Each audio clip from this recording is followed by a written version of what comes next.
पैगाम आप उस अल्लाह के बंदे हैं, आप उस अल्लाह के मखलूक हैं जिनके पास सारी सल्तनत है, जिनके पास सारी कुव्वत है, जिनके पास सारी ताकत है। उसी अल्लाह के बंदे हम हैं, उसी अल्लाह ने हमें पैदा किया है, उसी अल्लाह के बंदे हैं। अल्लाह से अपना मजबूत ताल्लुक रखिए, मजबूत ताल्लुक रखिए। हम मुसलमान अपनी मस्जिद में हैं, हम मुसलमान नहीं हैं।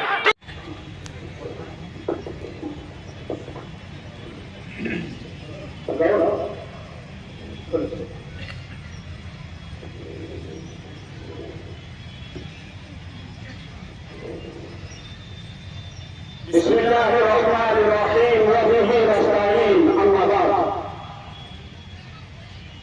क़ाल अल्लाहु तआला लन तनालुल बिर्रा हत्ता तुनफिकू मिम्मा तुहिब्बून।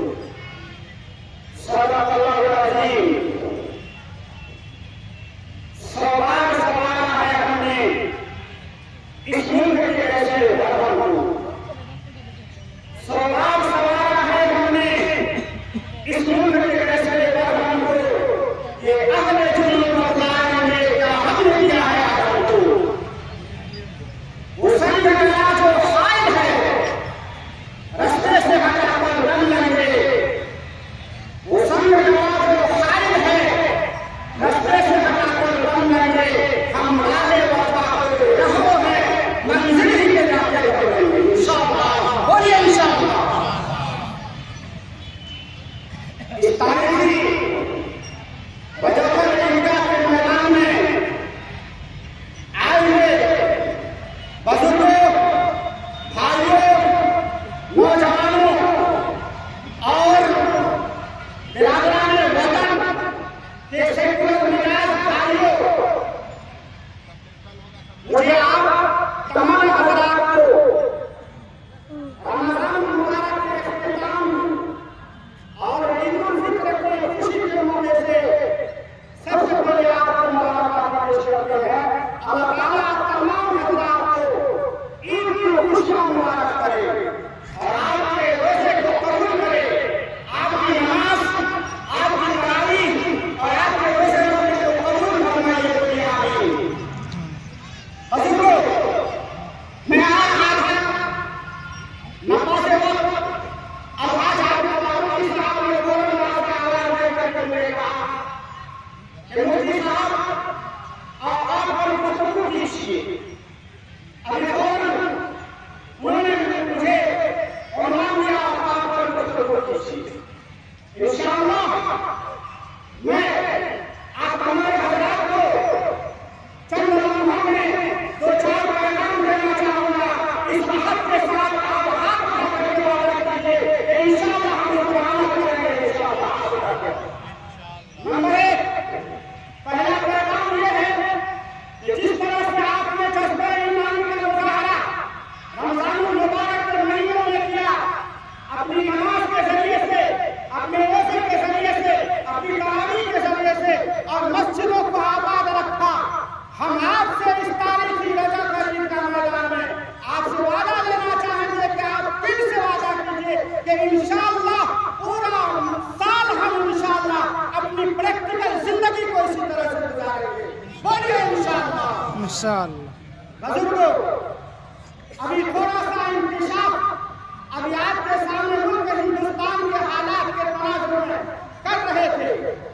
आपके सामने मुल्क हिंदुस्तान के हालात मुनकशिफ हैं और वाज़ेह हैं, बल्कि पूरी दुनिया के मुसलमानों के हालात आपके सामने वाज़ेह हैं। अभी अलहाज आबिद फारूकी साहब ने एक पैगाम दिया आपको कि हम डरने वाली कौम नहीं है, हम जुर्रत पर हिम्मत रखने वाली कौम है। आज ही हमारे ऊपर ये हालात नहीं आए हैं, इससे पहले भी हमारे ऊपर हालात आए हैं। वो लीचिंग का मामला इसी जमाने में नहीं है, बल्कि सहाबा किराम रज़ी अल्लाह तआला अन्हुम अजमईन के साथ हुआ है। हज़रत बिलाल हबशी के साथ हुआ है, हज़रत सुमैया रज़ी अल्लाह तआला अन्हा के साथ हुआ है।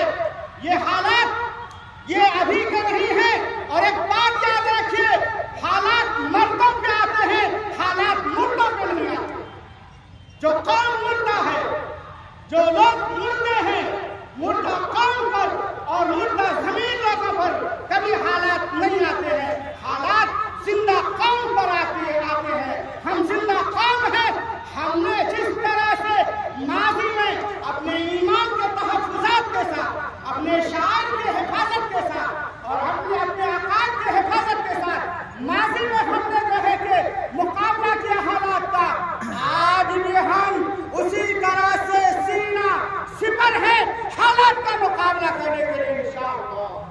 बोलिए इंशाअल्लाह, हाथ उठाइए कि हम इंशाअल्लाह उसी तरह से जिंदा रहेंगे।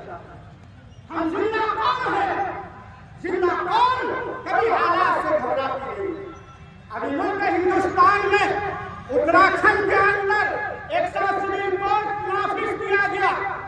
मुल्क हिंदुस्तान के अंदर जो हमारा घरेलू मामला था तलाक का, हमारा मामला तलाक का घरेलू था, हमारे मामले के साथ तमस्कुर किया, हमारे मामले के साथ मजाक किया और उत्तराखंड के अंदर एक सुप्रीम कोर्ट नाफिज करने की कोशिश की जा रही है। और इसी तरह से आज मुल्क हिंदुस्तान के अंदर मुसलमानों की जायदाद को हड़पने की कोशिश की जा रही है। 8 अगस्त 2024 के वक्त तरमीमी बिल को लाकर के मुसलमानों की जायदाद को हड़पने की कोशिश की जा रही है।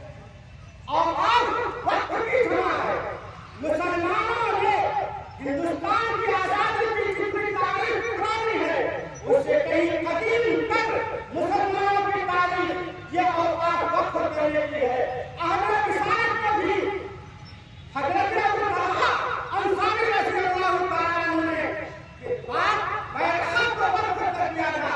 जब ये आयत नाज़िल हुई, लन तनालुल बिर्रा हत्ता तुनफिकू, जब तक तुम अपनी महबूब चीज को अल्लाह के रास्ते में खर्च नहीं करोगे तुम जो है कि कामयाब नहीं हो सकते हो। उस वक्त हजरत अबू तलहा अंसारी रज़ियल्लाहु तआला अन्हु खड़े होते हैं और वे बातें बैरहा को वक्त करते हैं। अपनी मिल्कियत से एक चीज को निकाल करके अल्लाह की मिल्कियत में अल्लाह की रज़ा के लिए आम लोगों के नफा के लिए वक्फ कर देना, यही वक्फ है। वाकई की मिल्कियत से वक्फ करने के बाद वो चीज निकल जाती है और आम नास की मिल्कियत में वो चीज चली जाती है। हुकूमत हिंद ने 8 अगस्त 2024 में ये वक्फ बिल लाया है कि वक्फ करने वाला 5 साल का मुसलमान होना जरूरी है। इसका मतलब यह हुआ कि हम उस जमाने में जिसने 1 साल मुसलमान होने के बाद जमीन वक्फ किया है, 2 साल के बाद जमीन वक्फ किया है, 5 महीने के बाद वक्फ किया है, सरकार का डायरेक्ट वहां पर हमला होगा। यह औकात सही नहीं है, ये वक्फ सही नहीं है। तो ऐसी सूरत में जब उस जमीन पर मस्जिद बनी होगी, जब उस जमीन पर मदरसा बना होगा, जब उस जमीन पर खानकाह बनी होगी तो हुकूमत उस खानकाह को खत्म करेगी। क्या आप तैयार हैं इस चीज के लिए? नहीं तैयार है? नहीं है? खड़े होकर के एक मरतबा खड़े होइए और कहिए कि खड़े होइए, बिल्कुल खड़े होइए और कहिए कि हम बिल के खिलाफ हैं, हुकूमत इस बिल को वापस ले, कहिए हुकूमत इस बिल को वापस ले, पुरजोर अंदाज में कहिए। हम इस तरह की रगत का इनका मैदान से हुकूमत हिंद तक एक पैगाम करना चाहते हैं। मुसलमानों ने बड़ी कुर्बानियों के बाद इस मुल्क हिंदुस्तान को आजाद किया है। हिंदुस्तान की जमीन से अगर चीज निचोड़ी जाए, जमीन को निचोड़ी जाए, वहां पर मुसलमानों की कुर्बानियां नजर आएंगी, खून नजर आएगा। इसलिए आज हम हुकूमत हिंद को इस तारीखी रगत खरीद का मैदान से ये पैगाम देना चाहते हैं कि हुकूमत इस बिल को वापस ले, इस बिल को वापस ले। हुकूमत ने जो बिल लाया है उसमें यह है कि इमरान जो होंगे मुसलमानों के साथ साथ गैर मुस्लिम भी लीडर होंगे। वो गैर मुस्लिम लीडर पार्लियामेंट हो या एमएलए हो, मुस्लिम हो या मुस्लिम हो, और इसको सेलेक्ट करने का, इंतखाब करने का और चेयरमैन बनाने का जो इख्तियार है जिला मजिस्ट्रेट का होगा। मुसलमानों के लिए तो अपनी औकात की जमीन को मुसलमानों के लिए वक्फ किया था। मंदिरों की एक कमेटी होती है और हिंदुओं की जो माबद है, इबादतगाह है, उनकी भी एक कमेटी होती है, लेकिन वहाँ पर मुसलमान कमेटी का दखल नहीं है। तो मुसलमानों की जायदाद में गैर मुस्लिमों के जो अमल का दखल होगा और जिला मजिस्ट्रेट को उसमें चेयरमैन के बनाने का इख्तियार होगा। मुसलमानों, भाइयों, नौजवानों, अगर ये बिल पास हो जाता है तो फिर ऐसी सूरत में वो अपनी कमेटी के लोग उनके मंशा के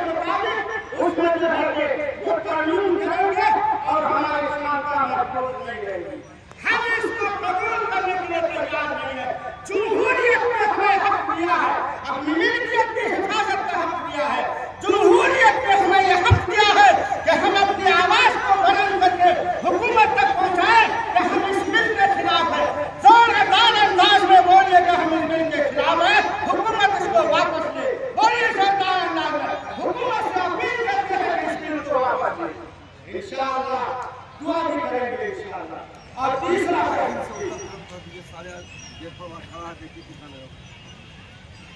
हमारे अल्लाह रहमान साहब मेरे तशरीफात किए हैं। इंशाअल्लाह हम अपनी बात को खत्म करेंगे और गुजारिश है वो गेट पर जो लोग वहाँ खड़े हैं ये उत्तर करवाने की कोशिश करेंगे इंशाअल्लाह। हम पूरे तौर पर इस पर जमे रहेंगे इंशाअल्लाह।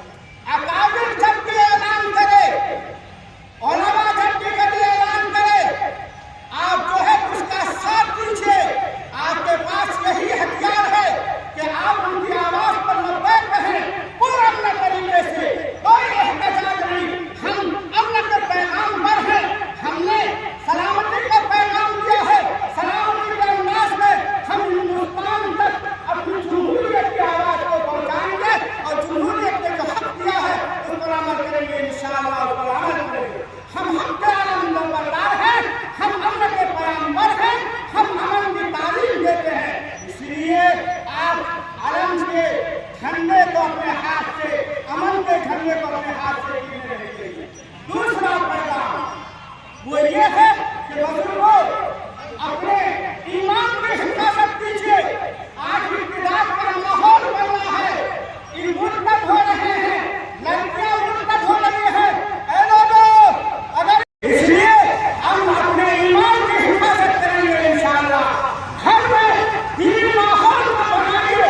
जिस तरह से रमजान में ये दीनी माहौल बना है उसी तरह से हम दीनी माहौल बनाएंगे इंशाअल्लाह।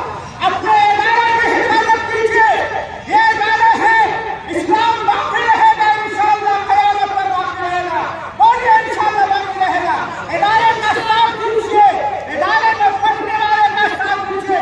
ये जब तक इदारे हैं हमारे सीने में अगर ईमान तक लगाएगा, ये इदारे पढ़ करके हमारे ईमान की हिफाजत करेगा इंशाअल्लाह। इदारे का साथ दीजिए। और एक पैगाम और देना चाहते हैं कि बच्चों को बाहर भेजने का जो माहौल है, तालीमी माहौल, छोटे छोटे बच्चों को जो बाहर भेजने का माहौल है, हम आज तारीखी ईदगाह रजौखर मैदान से, रजौखर से आप तमाम लोगों को ये पैगाम देना चाहते हैं कि अपने इलाके में बेहतर तालीम का निजाम है और अगर कमी है उसको दूर करने की कोशिश की जाएगी, लेकिन अपने बच्चों को अपने इलाके में रखेंगे इंशाअल्लाह।